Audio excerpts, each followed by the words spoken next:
Búsqueda de la verdad. Miguel Rivadeneira, en la revista de opinión Democracia.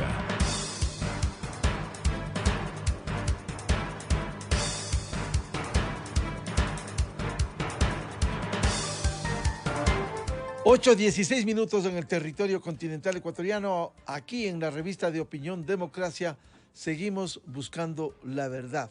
Vamos a dar espacio para analizar la situación de Argentina y los resultados de las últimas elecciones, en donde el populismo perdió la mayoría en el Senado, pero sigue vigente desde cuando falleciera el general Juan Domingo Perón en el año 76. Allí sigue el populismo y ha sido muy difícil, pese a las derrotas que eventualmente ha tenido. Vamos a analizar este tema con nuestros tres invitados: el consultor político Santiago Nieto, el ex vicecanciller, embajador de larga trayectoria, el doctor Marcelo Fernández de Córdoba, y el académico de la UDLA, Esteban Santos. Quisiera empezar con Santiago Nieto, dada su experiencia, porque él ha vivido en Argentina, ha sido consultor político, estuvo junto a Jaime Durán Barba en la campaña anterior del quien fuera presidente, el señor Macri, y hoy estos resultados en unas condiciones que da pena leer y ver lo que sucede en Argentina, un país tan pródigo, un país rico en su naturaleza y que hoy vive penumbras, que hoy vive pobrezas por la mala acción de los políticos que también, como en América Latina, hablan de este socialismo del siglo XXI que tanto ha destruido a nuestros países. Venezuela, Cuba, Nicaragua son ejemplos, y ahora Argentina. Santiago Nieto, muy buen día, un gusto a los tiempos. Háganos un análisis de las últimas elecciones, qué pasó, por qué perdió el populismo, por qué perdió la mayoría en el Senado. Buen día.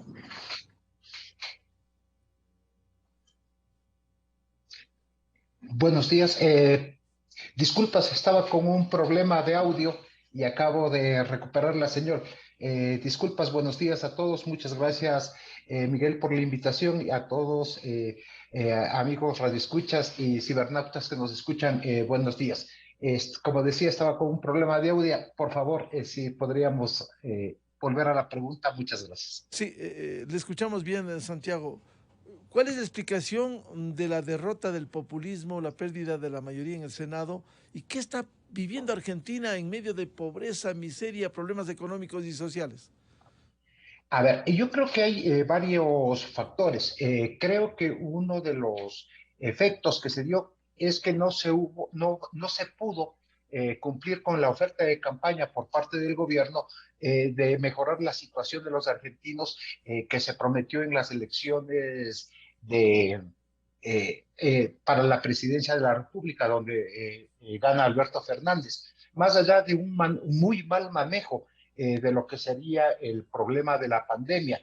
Vimos cómo mientras mucha gente no podía ir donde sus parientes que estaban enfermos, incluso no pudieron enterrar sus enfermos, salieron muchas imágenes de fiestas hechas en Olivos, que es la residencia del presidente de la República de Argentina, y esos detalles fueron acumulándose un desagrado en la población que llevó a que el gobierno y el peronismo pierda por primera vez su mayoría en el Senado desde 1983, lo cual le dificulta ya en la negociación, sobre todo para pasar leyes que pueden ser clave para los próximos 2 años del gobierno de Fernández. Pero sí, hay una altísima insatisfacción en muchos sectores, incluidos algunas provincias que eran clásicas del peronismo y clásicas del kirchnerismo, han perdido ahí senadores también. Entonces es una situación muy difícil para el gobierno 2 años antes de terminar su mandato. ¿Cómo ha quedado el kirchnerismo y la vicepresidenta Cristina Fernández? Yo creo que hay un problema en el interior de la coalición de gobierno. Vemos ya cómo el día de ayer sale, hubo una manifestación de apoyo al gobierno de lo que ellos llaman el peronismo histórico, salieron las centrales sindicales a apoyar en la Plaza de Mayo a Fernández, a Aníbal Fernández, y Cristina se vio un tanto relegada, lo mismo lo que serían las juventudes kirchneristas, que es la Cámpora. Y entonces hay también una discusión dentro del gobierno para, digamos, de alguna manera, pasar este bache que ha sido la derrota del kirchnerismo. Pero tienen problemas al interior, tienen problemas al exterior, más un alto grado de insatisfacción, y la gente que está por el problema de la pandemia, que primero tenía una crisis de enfermedad y una crisis económica, está con muchas ganas de que esto cambie, y ese ha sido el voto a favor de Juntos por el Cambio. Santiago, ¿estos resultados electorales van a complicar la gobernabilidad para Fernández? Sin duda, porque antes Argentina tiene un proceso judicial por medio del cual el gobierno puede emitir DNSUs, que son unos decretos ejecutivos, y con ese decreto apoyado por una de las dos cámaras puede pasar leyes, digamos, para su proyecto político, pero perdiendo la mayoría del Senado y teniendo mucha complicación en la Cámara de Diputados, va a ser muy difícil que esas leyes puedan pasar. Esto dificulta obviamente la labor del gobierno. Y esta derrota también del Senado es una derrota para Cristina Fernández de Kirchner, porque siendo vicepresidenta es presidenta del Senado. Y ahora tendrá que trabajar mucho más, digamos, para conseguir un apoyo a los proyectos que quiera el gobierno llevar adelante. Un tema de fondo estructural, Santiago Nieto. ¿Por qué Argentina ha llegado a esta situación, a esta crisis económica tan pavorosa? Los populistas, la politiquería, le han llevado a esto un país otrora rico en exportaciones de carne, muy pródigo en el campo. ¿Por qué Argentina está en esta situación? Bueno, yo creo que es Argentina es un país muy particular. Primero, es un país muy agremiado. Los movimientos sindicales allá tienen muchísima fuerza. Es un país que funciona diferente a los países del Ya. norte de América Latina, y es federal. Creo que estas fuerzas que se mueven, que tienen capacidad de movilización, que tienen mucho dinero para movilizarse, que son las centrales sindicales, hacen una diferencia en el conjunto de América Latina. Es un estado bastante más asistencial, es un estado bastante más paternalista, los planes sociales funcionan. Al tener una moneda débil, también la emisión fácil de dinero para cumplir todos estos planes sociales le llevan a ser un modelo bastante poco sostenible. Y siempre el recurso del campo por parte del gobierno, sobre todo los gobiernos peronistas, como hemos visto, de las retenciones que se hacen a las exportaciones, como usted bien decía, por ejemplo, de carne, de la soja, que tuvo su boom la década pasada, hacen que sea esa la fuente para conseguir ingresos. Y con una Argentina también diferenciada en regiones, el norte, el centro y el sur, también, que son realidades diferentes. Es realmente un país federal.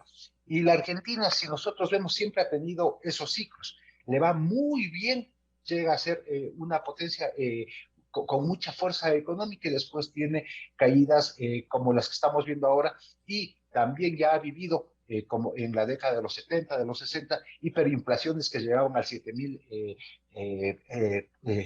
por ciento de inflación. Entonces son procesos mucho más complicados por cómo está conformada, digamos, la sociedad argentina.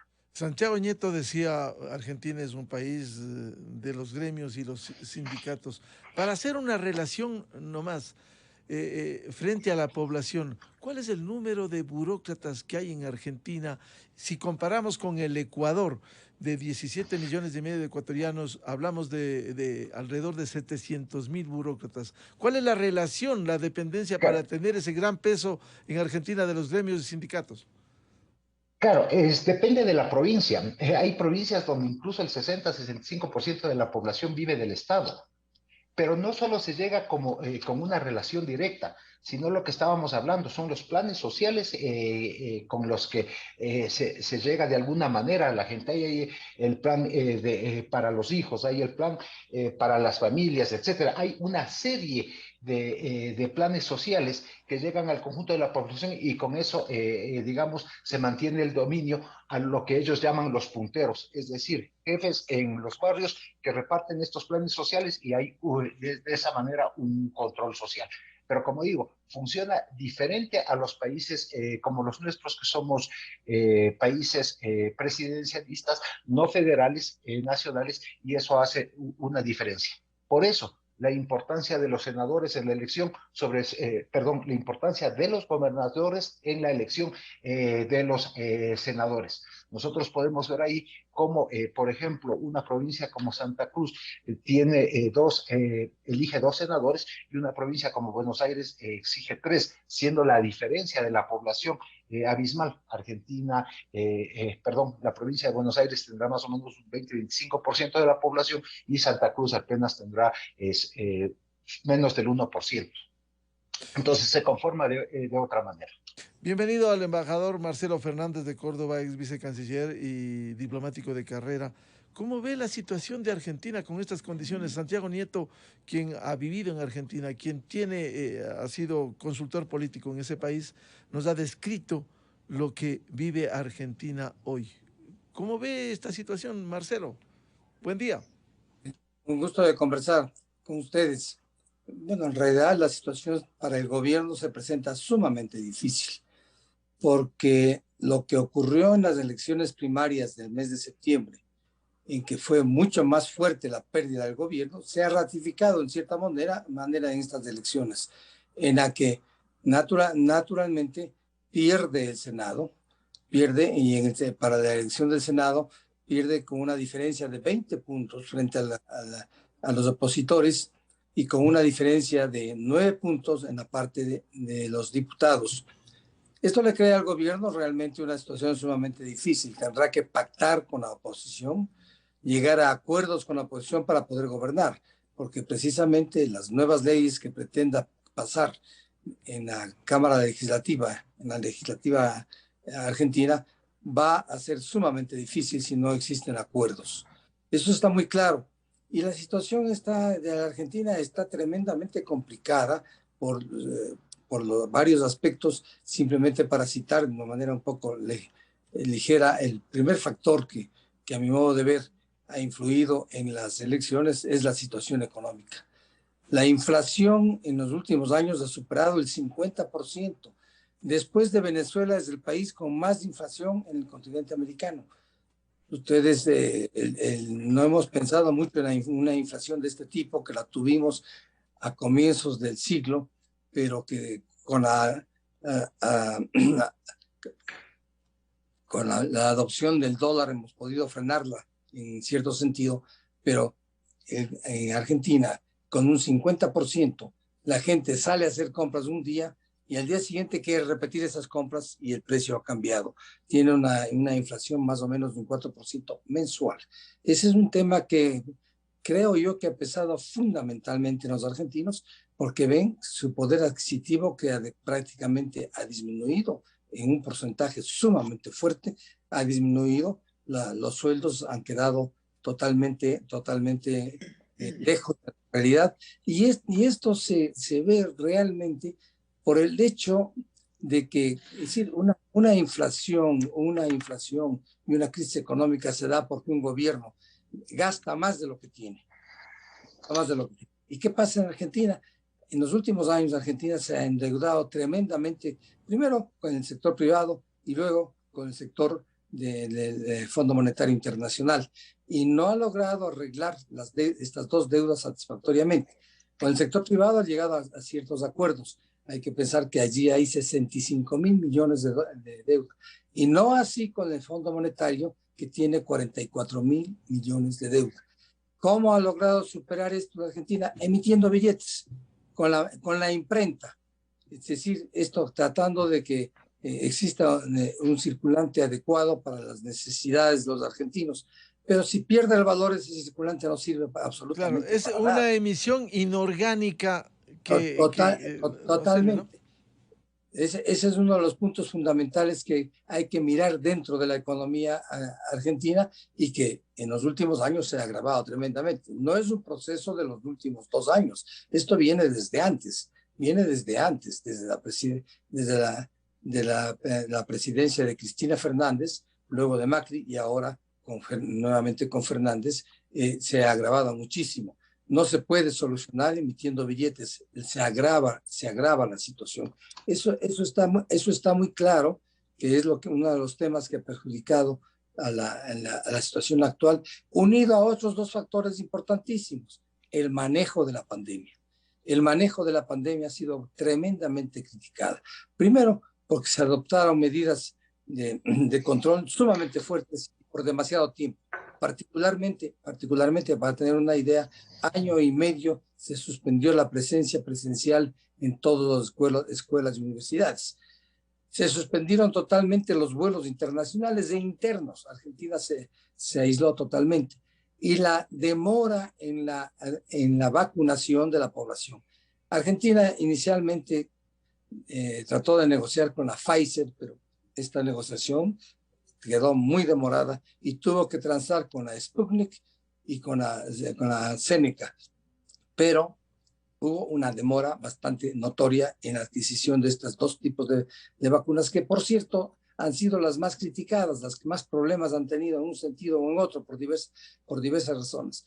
Pero evidentemente que la situación de la pandemia es un tema que también hay que ponerle sobre la mesa, obviamente, que se ha salido del control del gobierno. Y un tercer tema, los pleitos y las peleas internas dentro de la coalición gobernante, particularmente el distanciamiento del presidente con la poderosísima vicepresidente, que es la Cristina Kirchner.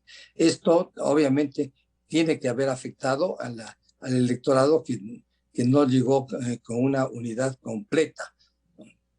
Yo creo que con esto se puede más o menos entender lo que está pasando en Argentina. Y ahora, la pregunta es, ¿ahora qué se viene? ¿Hacia dónde va la Argentina? Ese es un tema muy importante. Para muchos va a radicalizarse hacia la izquierda. Esa es una posibilidad. Y para otros, que va a radicalizarse hacia la derecha. Habrá que ver qué es lo que ocurre en los próximos meses. Entendamos que la situación del argentino, uno de los países que hace decenas de años era un país próspero, que llegó a ser considerado entre las mejores economías del mundo, más o menos alrededor de la Segunda Guerra Mundial y posteriormente a la Segunda Guerra Mundial.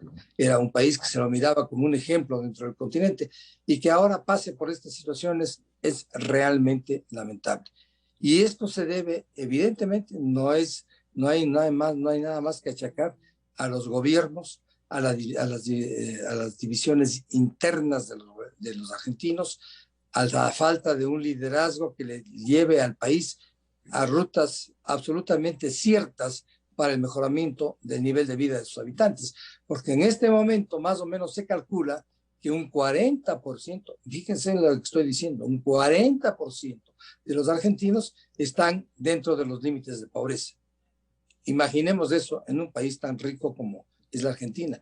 Claro que tenemos el ejemplo que realmente el que más hemos escuchado y el que más hemos hablado, inclusive aquí en la radio hemos hablado, que es el de Venezuela, otra potencia económica en nuestro continente, el país con las mayores reservas petroleras del mundo, en que precisamente hace pocos semanas o meses que tuvieron que quitar 6 ceros en la moneda. 6 ceros en la moneda. Eso significa que de 1 millón se pasó a 1. Imagínense la distancia y la devaluación de las monedas. Y al hacer la devaluación de una moneda es un impuesto que afecta a todo el mundo, pero particularmente al que menos tiene, porque su salario, que está fijado en determinados términos, jamás se compensa con los ajustes que haga el gobierno. Con unas devaluaciones de este tipo, la situación es absolutamente crítica. En Venezuela, en Argentina ha pasado que el dólar, este rato si miramos hacia el dólar oficial frente al dólar azul, que lo llaman al dólar blue, que es el dólar que se consigue en el mercado paralelo, lo llamemos así para poder entenderlo, ¿no? Hay una diferencia de 100 aún. De ahí tenemos que ver qué es lo que está pasando en la economía argentina. Si es que no se hacen los correctivos adecuados, si no se mira realmente a la realidad y se aplican soluciones prácticas y que sean conformes a lo que está pasando, la situación de Argentina cada vez va a ser peor. Esperamos, vamos a ver qué es lo que ocurre en estos 2 años que le queda al presidente Fernández, en que obviamente existe un llamado de atención por parte de los argentinos muy fuerte al haber tenido realmente una pérdida de las elecciones, a pesar de que en las declaraciones inmediatas al proceso electoral Fernández se proclamaba vencedor y triunfador, lo cual no es cierto, las cifras no le dan eso, no le dan absolutamente eso, está muy lejos de eso y él ya va a tener que enfrentarse con el Parlamento argentino, en el cual ya no tiene mayoría que podía facilitarle la adopción de determinadas medidas económicas particularmente. Bienvenido al doctor Esteban Santos, analista internacional, académico de la UDLA.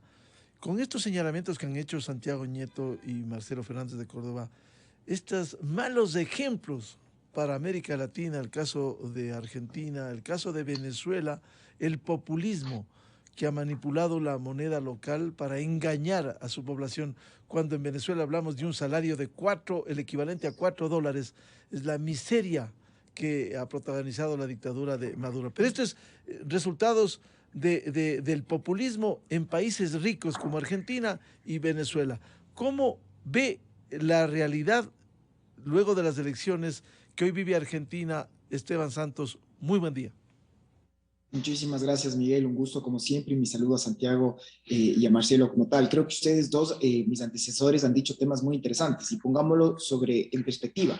Hablábamos de uno de los países más ricos de toda la región y del mundo, un país como la Argentina que llegó a prestar dinero a los ingleses después de la Segunda Guerra Mundial, cuando parecía que era una de las economías más prósperas y que se encontraba dentro del G20. Hoy en día, como bien se ha dicho, 4 de cada 10 personas en Argentina son pobres. 1 de cada 10 está en la indigencia y 5 millones de argentinos están en la extrema pobreza.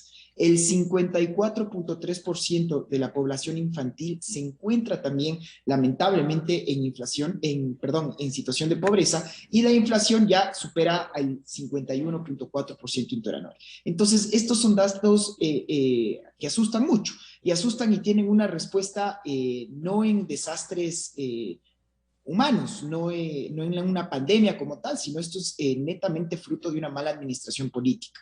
En la Argentina, como bien lo mencionaba Santiago, son 4 millones de burócratas que se encuentran en este momento, pero principalmente hubo un despunte, hubo una explosión entre el 2001 y 2014, fueron los años en que llegaron al poder este cambio dentro de lo que se denominó esta corriente socialista, pero la lógica era tratar de tener votos a través de fieles adeptos. Entonces, por eso es que la masa burocrática en este país creció de manera tan exponencial. ¿Y qué es lo que tenemos ahora? Pues tenemos un país que se encuentra completamente dividido. Tenemos un presidente que llegó al gobierno con el afán de tratar de unir a los argentinos, pero ahora tiene una labor inclusive aún mayor y menor al mismo tiempo, porque lo que tiene que hacer es intentar unir por lo menos al peronismo, porque esta alianza que se dio inicialmente nació con la única lógica de ganar unas elecciones. Ya se habían peleado en anteriores oportunidades el señor Fernández con la señora Cristina Fernández de Kirchner, pero nace un matrimonio por conveniencia y que termina explotando muy pronto, mucho más temprano que tarde. ¿Y qué termina pasando ahora? Que acaban de perder unas elecciones. Pierden unas elecciones en donde por primera vez en décadas el peronismo ya no es mayoría y de lo que le va al resto del mandato del señor Fernández, él no va a poder gobernar si es que no tiene un consenso o un acuerdo con la oposición. Entonces, ¿cuáles fueron los puentes, Miguel? Porque es interesante ver esto, qué mensaje se dio, sea de tratar de extender un puente o por el contrario de lo que se hizo. El oficialismo acaba de aprobar 116 decretos entre gallos y medias noches, porque saben que no van a tener los votos para poder llegar a un entendimiento negociado en el Congreso, y entonces yo prefiero muy propio de la política latinoamericana, hacerlos pasar sin un debate previo, sin la necesidad, sin la urgencia que esto requiere, pero sin más que con un argumento político como el que le estoy estableciendo. Y al mismo tiempo, yo creo que hay un debate también muy interesante. Yo seguía muy de cerca, por ejemplo, la posición del actual canciller, el señor Santiago Cafiero, cuando se le preguntaba, por ejemplo, con respecto a lo que está pasando en las dictaduras de Nicaragua, lo que está pasando en Cuba, lo que está pasando en Venezuela. Y el señor se volvió a ratificar en esta, en mi criterio, equivocada tesis de la no injerencia sin más, porque ¿cuál es el alcance de una no injerencia? Dejamos y aceptamos que básicamente los países hermanos o cualquier país que esté en contra o viole abiertamente la Carta de Naciones Unidas y el derecho internacional no pueda tener ningún tipo de repercusión por estos actos. Pero se muestra ya una oposición absolutamente, una sociedad absolutamente fragmentada, porque hubieron críticas muy fuertes de cómo es posible que no se diga los puntos sobre la IS, que no se hable de una dictadura, de lo que está pasando en este momento con esas falacias de elecciones que se dieron en Nicaragua y con lo que va a pasar ahora en Venezuela. Porque recordemos, yo soy un convencido que a los dictadores y a los gobiernos autoritarios les encantan las votaciones, pero votaciones es una historia, elecciones son completamente otra historia, porque tratar de simplemente legitimar con una farsa, con un show, algo que a todas luces es un tema ilegal, como tratar de mantenerse en el poder a toda costa. Pero bueno, la política oficial en este momento de la Argentina es el de reconocer, o por lo menos el principio de la no injerencia. Y al cambiarse estas fuerzas en el Congreso, pues la presión es aún mayor. Y esta presión es aún mayor porque el gobierno de Fernández, por ejemplo, sigue tratando de buscar adeptos en procesos electorales que se vienen en otros lados, como Chile, que se presta a votar este fin de semana, y se vio, por ejemplo, al embajador argentino en Chile, al señor Bielsa, abiertamente apoyando una candidatura, pero sobre todo mandando mensajes con líderes mapuches, por ejemplo, que en este momento en Chile es una situación muy delicada. Entonces, se habla por un lado de una no injerencia y por otro lado se demuestran cómo abiertamente la Argentina, a través de sus voceros oficiales, están tratando de pregonar por una determinada candidatura. Entonces, la conclusión finalmente creo que es evidente, es uno de los países más ricos, sí, de la región, pero el país que, de no ser por Venezuela, tiene la tasa de inflación más alta. El país en donde lamentablemente la tasa de éxodo que se encuentra, de la fuga de cerebros de personal calificado, no se detiene, y que sobre todo es un país que en este momento se encuentra sumido en una incertidumbre, porque su clase política no solo que se encuentra dividida, sino que el voto se terminó transmitiendo ya en un quemimportismo, porque la tasa de abstención que tuvieron estas primeras elecciones, estas PASO como se las conoce, cada vez es más elevada, porque el argentino de clase media, el argentino de calle, no solo que no, se encuentra muy reacio con respecto a su futuro social y político y de salida adelante en ese país, sino que este ya no creer en la clase política termina con las cifras dantescas presentadas, por ejemplo, por el Latinobarómetro, en donde ya es una mayoría de los argentinos jóvenes quienes no creen que la democracia sea en este momento el mejor sistema. Entonces, son mensajes muy fuertes que dañan un tejido social en este momento en uno de los países, insisto, de los más ricos de la región, pero que sobre todo deja también sumido en una incertidumbre, porque si la clase política no logra tener una mínima agenda de entendimiento, pues vemos estas acciones que sus resultados también son obvios: la crisis, la debacle y por lo tanto la incertidumbre política de cara al futuro inmediato. Santiago Nieto, con este análisis muy ilustrativo que nos han planteado los tres invitados, ¿qué le queda al gobierno de Alberto Fernández en estos 2 años? Pactar con la oposición sin Cristina Fernández. ¿Qué va a pasar con ella? Y los tantos juicios que le tiene atosigada y que salva uno y sigue otro por tanta corrupción que hubo en el kirchnerismo. Sí, a ver, ahí hay un problema que es muy grave también. La Argentina, al igual que todos los países de la región, tienen una crisis institucional. La gente no cree en las instituciones. Ver cómo los procesos judiciales en la Argentina van más de la mano de la política que de la ley es un caso que hace que pierdan credibilidad las instituciones. De eso se ha visto. Pasa también, y lo que decía Esteban es bien importante, que hay un nuevo elector, hay un nuevo ciudadano que está interactuando, está interconectado, tiene un montón de entradas de información no solo de su país, sino de todo el planeta. Y esto crea altísimas insatisfacciones, crea las necesidades de cambio, crean estos nuevos seres humanos que no quieren ser representados. Y eso va de la mano con una crisis del sistema democrático en Occidente. Entonces, todos esos factores son un problema para el gobierno de Fernández. Y más allá del pacto con la política la conversación con la política, porque son posiciones muy diferentes. La que tiene digamos, la oposición, lo que sería el sector de los radicales, del PRO, que es Juntos por el Cambio, los Nuevos Libertarios, no tienen muchos puntos de encuentro. Entonces el diálogo se va a volver muy complicado. Recordemos también que el peronismo tradicional, el peronismo histórico, no es de izquierda. El peronismo, el kirchnerismo se toma las banderas del socialismo del siglo XXI y con el peronismo digamos que hacen una propuesta política, pero históricamente el peronismo ha sido mucho más de derecha.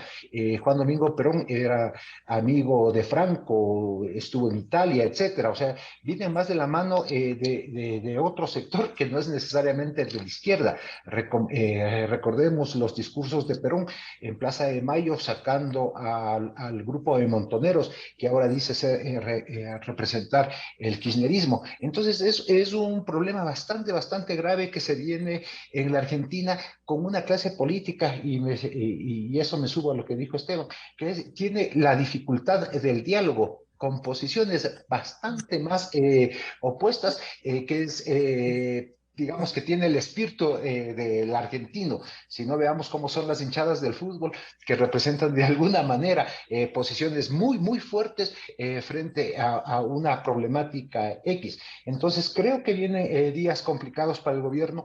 Creo que le dejó, como dicen los norteamericanos, le dejó a Fernández, al presidente argentino, le dejó estos 2 años para que gobierne como un pato rengo, como dicen en Estados Unidos, es decir, sin la posibilidad de levantarse y volar, por las condiciones que tiene la economía, por la falta de reactivación que hay en la economía y por las necesidades que tiene en este momento la ciudadanía argentina con respecto a su economía real. Yo creo que Santiago, vienen días complicados. Santiago, ¿y Sí. qué le va a pasar a Cristina Fernández? Creo que hay que ver muy bien lo que pasa. Es una mujer con muchos recursos.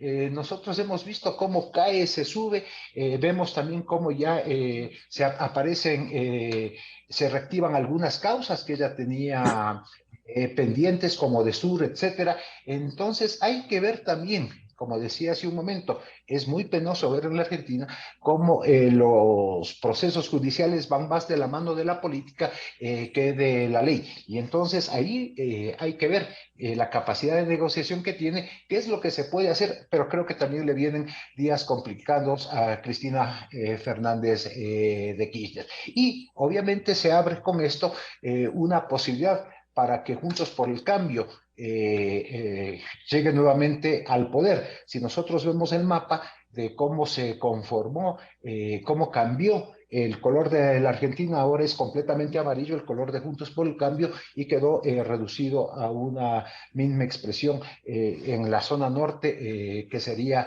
lo que es el peronismo y lo que es el kirchnerismo. Entonces yo creo que vienen días complicados para la Argentina por la pugna de la política y creo que se abre una oportunidad en las próximas elecciones presidenciales para, digamos, lo que sería la oposición al gobierno de Fernández.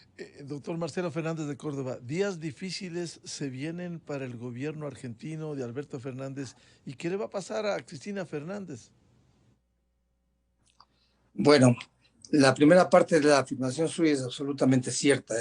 Va a ser para el presidente, van a ser días muy complicados, muy difíciles. Tendrá que llegar a acuerdos de consenso con la oposición, porque de lo contrario no podrá gobernar y no podrá pasar leyes. De ahí que lo que se ha dicho también, que en los últimos momentos se ha tratado de aprobar todo tipo de leyes antes la que asuman los nuevos legisladores sus puestos en el Parlamento. Eso está claro, está absolutamente claro. Ahora, el tema de Cristina Fernández es otro tema un poco diferente. Si a pesar, de que cuando dejó el poder, cuando dejó la presidencia, a pesar de todas las acusaciones que tenía encima, de todos los juicios, ha sobrevivido y logró implementarse para reactivarse en la política, que ya se pensaba que ella estaba ya al margen de la política, logró reactivarse para ser candidata a la vicepresidencia, que es lo que podía, una figura que se estuvo pensando que aquí en el Ecuador iba a pasar eso, pero ventajosamente aquí no ha pasado eso. Y el expresidente Correa pues sigue en Bélgica. Aquí están pendientes varias sentencias que lo condenan a varios años de cárcel, pero él sigue prófugo, digamos, fuera del país, y ojalá siga por largo tiempo así, ¿no? Logró ella, vuelvo a repetir, de Cristina Fernández logró reinventarse y participar nuevamente en la política y ser un elemento sumamente importante dentro del gobierno actual. Pues es una incógnita. Tiene suficientes recursos para sobrevivir, tiene suficientes recursos para mantenerse estos 2 años, y precisamente habrá que ver qué es lo que ocurre cuando terminen estos 2 años y venga una nueva campaña electoral presidencial. Eso es una incógnita. No se puede uno pronunciar al respecto, sino simplemente habrá que esperar y ver cómo se van dando los acontecimientos, porque de lo contrario es muy difícil pronosticar hacia adelante. Y es lo que sí está claro, que Cristina Fernández es una mujer que tiene recursos, que sabe moverse dentro de la política y que ha sobrevivido a pesar de todas las circunstancias adversas que tiene en el pasado y que ahora los tiene, porque los juicios se están reactivando. Vamos a ver qué pasa. Ojalá la justicia obre realmente dentro de parámetros de rectitud y de independencia, que es lo que se requiere en todos estos tipos de situaciones. Doctor Esteban Santos, ¿cuál es el futuro del gobierno de Alberto Fernández y de Cristina Fernández, que efectivamente, como ha dicho Santiago Nieto, ha dicho Marcelo Fernández, con habilidad se ha movido, pese a tantos actos de corrupción, evidencias de su familia, de sus hijos, y que allí sigue Cristina Fernández manipulando a la justicia y evadiendo sentencias? Por favor. Sí, Miguel, gracias. Yo creo que estamos todos en este panel de acuerdo. Santiago lo dijo y en este momento también el canciller Fernández de Córdoba. Creo que estamos muy de acuerdo todos. Cristina Fernández de Kirchner se ha logrado reinventar, pero también secundo esta idea de que el peronismo no empezó como un partido de izquierda. Por eso es que hoy en día yo me acuerdo conversaba con colegas argentinos y básicamente me decían, Esteban, definir peronismo es como que me digas qué es Dios. Porque el peronismo logró ser todo. Básicamente es esta criatura metafórica que se puede adaptar a cualquier situación. Y en Latinoamérica también, mientras pensaba y usted hacía las preguntas de, pero ¿cómo es que la señora Kirchner pasa de tener 13 juicios penales a ninguno y estar ostentando todavía el poder? Entonces se me venía a la mente, por ejemplo, lo que pasaba en Nicaragua recientemente con esta idea de cómo en Latinoamérica no viene la ley, pero de acuerdo a un contexto político. Y no debería ser así. Pero claro, tenemos estos nombres pomposos de ley de la defensa nacional, por ejemplo, para encarcelar a 5 opositores a candidatos presidenciales. Entonces, se tratan de escudar diciendo que esto es legal, pero evidentemente esta es una situación que no responde a un acto jurídico, sino netamente a una conjetura de poder político como tal. Y en la Argentina, como en otros países latinoamericanos, vemos que lamentablemente esta espada de Damocles, esta piedra en el zapato que todavía tenemos, el gran talón de Aquiles, por así decirlo, es la falta de independencia que tienen las instituciones públicas, que van al vaivén de la política. Si ganaba el señor Macri una reelección, probablemente la señora Kirchner hubiera estado en México o en Bélgica acompañando a muchos de los prófugos de la justicia que, por ejemplo, hoy en el Ecuador así se encuentran. Pero ganaron otra vez las elecciones, entonces no solo que no se encuentran prófugas o pagando por todos los delitos y los procesos que se les seguía, sino que siguen gobernando. Ahora, viene una etapa mucho más compleja, porque yo siempre digo, como coloquialmente hablamos, que una es con guitarra y otra es con charango. Entonces, cuando usted me hace la pregunta, Miguel, ¿qué se le viene a la Argentina? Una cosa es un país cuando el precio de la soja y el resto de commodities estaban por los cielos. Entonces yo me podía dar el lujo de gastar el dinero, este dinero que debería haber sido para inversión o para tratar de sacar un desarrollo, pero hoy en día, a 19 de noviembre del 2021, el 55% de los argentinos recibe algún tipo de subsidio directo por parte del Estado. ¿Qué quiere decir esto? ¿De dónde van a venir esos recursos? Como ya lo dijeron mis antecesores, ¿qué es lo que hace el facilismo en empezar a imprimir billetes sin ningún tipo de respaldo? El Ecuador intentó eso hace algunas décadas y llegó a valer $1, 25,000 de los nuestros. Bueno, la Argentina por eso es que tiene ahora, hoy por hoy, una tasa de inflación del 51.4%, pero no basta contarme un billete sin respaldo, porque este sin respaldo, ¿qué es lo que hace? Que todos los meses, pues simplemente mi sueldo pierde valor. Esto que usted me está entregando cada vez vale menos y por lo tanto la crisis se ahonda. Yo no tengo una credibilidad internacional porque recordemos que la Argentina hoy por hoy es el país que más préstamos ha recibido por parte de los multilaterales y se encuentra casi todos los meses en situación de default. Y siempre la política lo que establece es no pagar al FMI, sino que seguir pagando los proyectos sociales. Si es que yo mando un mensaje de no respeto, de no seguridad internacional a través de una seguridad jurídica, ¿quién va a poner un dólar en ese país? Entonces, si se me cierran las puertas de desarrollo a través de inversiones extranjeras,